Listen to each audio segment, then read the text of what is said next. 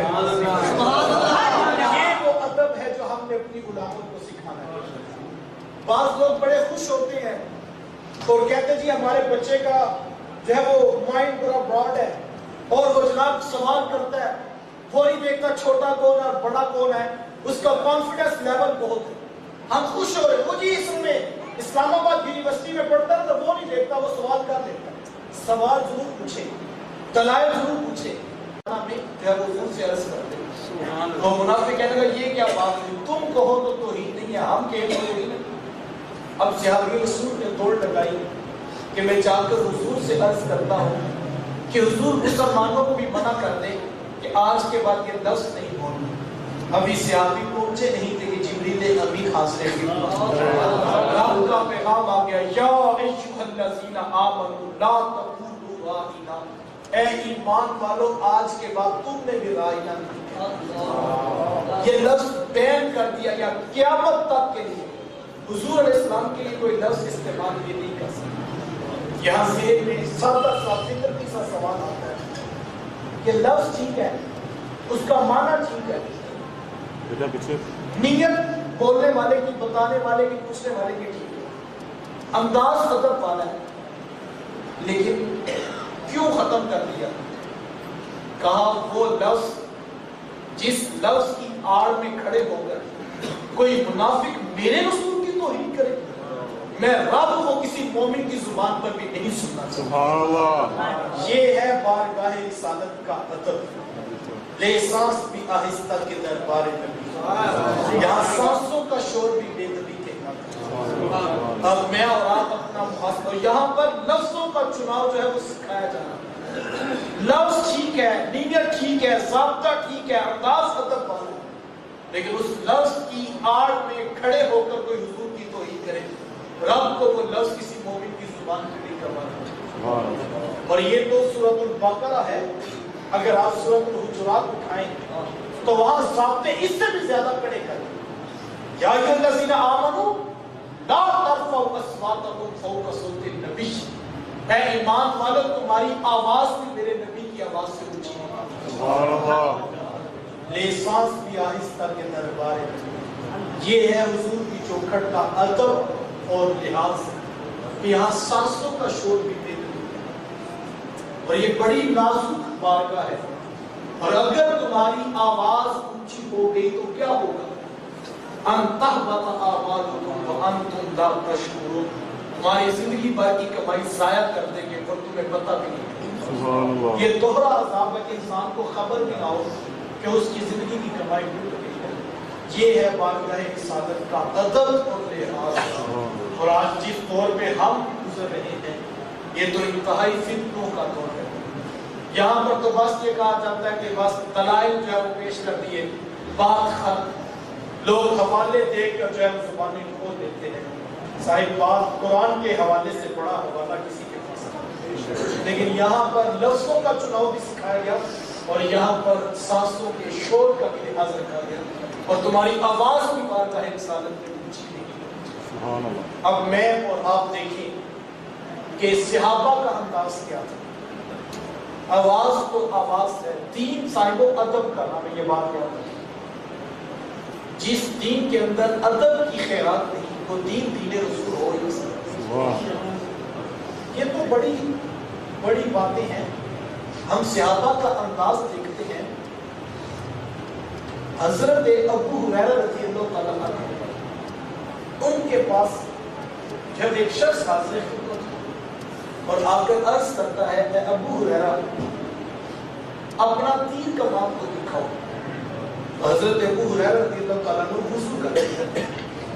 وضو کر کے تیر کمان لا کے اسے کہا لو صاحب دیکھو۔ تو وہ شخص پوچھتا ہے ابو ہریرہ کیا یہ بھی کوئی دین کا مسئلہ ہے کہ تیر کمان کو ہاتھ لگانا ہو تو پہلے وضو کرنا چاہیے؟ تو حضرت ابو ہریرہ رضی اللہ تعالیٰ عنہ فرمانے لگے کہ صاحب یہ دین کا مسئلہ تو نہیں ہے لیکن یہ دین سے جدا بھی ہے۔ تو کہا پھر آپ نے وضو کیوں کیا جب وضو کرنے کی حاجت نہیں؟ حضرت ابو ہریرہ رضی اللہ تعالیٰ عنہ فرمانے لگے کہ صاحب یہ جو تیر کمان میں تمہیں دکھا رہا ہوں نا یہ کوئی عام تیر کمان نہیں ہے، یہ وہ تیر کمان ہے کہ اس کی شکل اس تیر کمان سے ملتی ہے جو میرے محبوب نے استعمال کی. سبحان اللہ. نعرہ تکبیر، نعرہ رسالت، نعرہ رسالت، نعرہ حیدر. اس تیر کمان کو محبوب نے ہاتھ میں نہیں لگایا، لیکن اس تیر کمان کی شکل اس تیر کمان سے ملتی ہے جو محبوب نے استعمال کی. سبحان اللہ. ابو ہریرہ رضی اللہ تعالیٰ عنہ کا دین تو یہ بتاتا ہے جس تیر کمان کی شکل محبوب کے تیر کمان سے ملتی ہو اس کو بھی وضو کر کے ہاتھ لگانا. ذرا ہم اپنے اندر اتر کر دیکھیں کہ ہم کس جگہ پہ کھڑے ہیں. کیا ہماری اولادوں کے پاس اتنا ادب ہم نے سکھایا؟ ہمیں یہ کہا گیا تھا علموا اولادکم ثلاثۃ خصال، اپنی اولاد کو 3 چیزیں ضرور سکھانا. حب نبی، ایک تو اپنے نبی کا پیار سکھانا، وحب اہل بیت ہی، اور دوسرا میرے اہل بیت رسول کا پیار سکھانا، وتلاوۃ القرآن، اور قرآن مجید کا پڑھنا سکھانا. تو پہلی چیز یہ تھی کہ ہم نے اپنی اولادوں کو نبی کا پیار سکھانا. میں سوچوں میں نے کتنا اس حکم پر عمل کیا، آپ سوچیں آپ نے اس ذمہ داری کو کتنا لیا. بات فرقہ واریت کی نہیں ہے، بات اصول کی ہے. مجھے بتائیں اب حضور نے میری اور آپ کی ذمہ داری لگائی ہے کہ اپنی اولادوں کو اپنے نبی کا پیار ضرور سکھائیں. مجھے بتائیں ایک باپ بیٹے کو قریب کرے اور پاس کر کے کہے بیٹا میری چھڑی تو فائدہ دیتی ہے لیکن نبی اتنا فائدہ بھی نہیں دیتا. مجھے بتائیں کیا بیٹے کے سینے میں حضور کا پیار پیدا ہو؟ باپ بیٹے کو قریب کرے اور کہے بیٹا کہ نبی تو دیوار کے پیچھے کا علم بھی نہیں جانتا، تو دل پہ ہاتھ رکھ کر بتائیں کیا اولاد کے سینے میں حضور کا پیار پیدا ہو؟ وہ بچہ جو تیسری کلاس کے سائنس کے قاعدے میں یہ پڑھ چکا ہے کہ آج کی سائنس کی نگاہیں ایٹم کا سینہ چیر کر پروٹون، نیوٹرون اور الیکٹرون کی حرکتیں تک معلوم کر چکی ہے. وہ بچہ جو یہ جانتا ہے کہ آج کی سائنس کی نگاہیں آنکھوں سے نہ نظر آنے والے بیکٹیریا کو ڈائگنوز کر چکی ہے. بیکٹیریا کا کون سا پارٹ کون سی بیماری کاز کرتا ہے، اس کے لیے کون سی میڈیسن چاہیے، آج کی سائنس کی نگاہیں دیکھ چکی ہے. بیکٹیریا سے بھی چھوٹا وائرس آج کی سائنس کی آنکھوں کو نظر آ رہا ہے. تو وہ بچہ پوچھے گا نہیں کہ میری سائنس کا تو تیسری کلاس کا قاعدہ بتاتا ہے کہ جو آنکھوں سے نظر نہ آئے سائنس اس کو بھی دیکھتی ہے. وہ بچہ آپ سے سوال نہیں کرے گا کہ تم جس نبی کا تصور مجھے دے رہے ہو وہ تو دیوار کے پیچھے بھی نہیں جانتے، اور میں جو کتاب پڑھ رہا ہوں وہ تو سمندروں کی تہوں میں کتنے موتی موجود ہیں وہ آج سائنس کی نگاہیں دیکھ رہے ہیں. پہاڑ کی کوک پہ کون سا ایلیمنٹ کتنی مقدار میں موجود ہے آج سائنس کی نگاہیں پہاڑ کھودنے سے پہلے بتا دیں. کیا وہ بچہ پوچھے گا نہیں آپ سے کہ آج کی سائنس کی طاقت چاند کی چھاتی روندی جا چکی ہے، سورج کی انرجی کو کیپچر کر کے انسان اپنی ضرورت کے بروئے کار لا چکا ہے، ہواؤں کو مسخر جو ہے وہ آج کا سائنسدان کر چکا ہے. وہ بچہ آپ سے پوچھے گا نہیں کہ جو تصور آپ نبی کا دے رہے ہیں وہ تو دیوار کے پیچھے اور میری کتابیں تو اس سے اوپر کی کہانیاں بتا رہی ہیں. تو پھر بچوں کو بتانا پڑے گا کہ بیٹا یہ کسی نے اندھیرے میں بیٹھ کر لکھا ہے، فرق پھر کیا ہے، وہ پوچھے گا نا آپ سے. تو پھر بچوں کو یہ نہ بتاؤ وہ دیوار کے پیچھے کی کہانیاں نہیں جانتے، بتانا بیٹا یہ کسی نے دیوار کے پیچھے بیٹھ کے لکھا ہے اور کسی نے اندھیروں میں بیٹھ کر دیکھا ہے. رہی بات ان کی عظمت کی تو آج کے سائنسدان چاند پر جا کے فخر کر رہے ہیں اور ہمارے محبوب تو چاند کو قدموں میں بلا کے بھی فخر نہیں کر رہے. انہیں بتانا پڑے گا بیٹا وہ تو سورج کو مسکرا کے دیکھ لے، سورج پلٹ کے اثر کے وقت پہ آ جائے. وہ سڑیا کھجورا اگا جانتا ہے، وہ پتھروں کی کلمے پڑھا جانتا ہے، قطرے کو سمندر زمے کو ستارہ کرتے ہیں، وہ نین کو خم آ جاتا ہے جب ظلم سنوارا کرتے ہیں.